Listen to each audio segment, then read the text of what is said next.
విజయవాడలో AP CM Chandrababu మాట్లాడుతున్నారు. Live లో చూద్దాం. లక్ష్యంగా ముందుకు పోతున్నాం. ఈరోజు శంకుస్థాపన చేసుకున్నటువంటి 38 కలిపితే 138 అయ్యాయి. రాబోయే తొందరలోని జూలై నాటికి 175 నియోజకవర్గాల్లో 175 ఎంఎస్ఎంఈ పార్కులు వస్తాయి.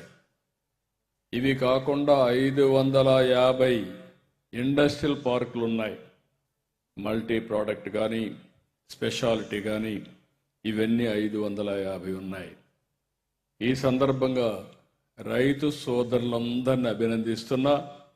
ఆంధ్రప్రదేశ్లో ఇండస్ట్రీ కావాలంటే రైతులు సహకారం అమోఘం.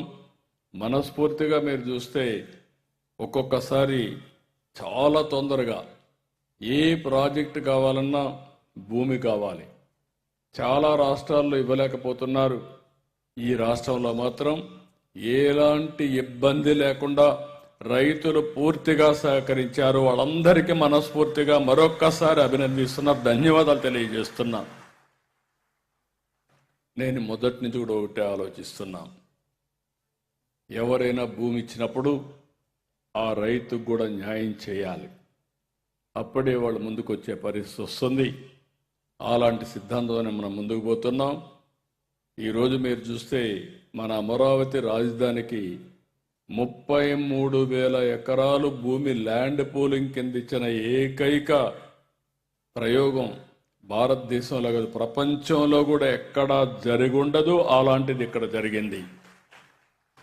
ఇప్పుడు ఫేజ్ 2 కింద కూడా 17,000 ఎకరాలు ఇస్తున్నారు. దానివల్ల మీరు చూస్తే భూమి ఇచ్చిన రైతులు నష్టపోవడం లేదు, అభివృద్ధి చాలా బాగా జరిగే పరిస్థితి వస్తూ ఉంది. ఇంకొక పక్కన జూన్ 2024 నుంచి ఇప్పటి వరకు 2,953 ఎంఎస్ఎంఈ యూనిట్లు రాగా వాటి ద్వారా దగ్గర ఇవి ఇప్పటివరకు ఉన్న అప్డేట్స్. For more updates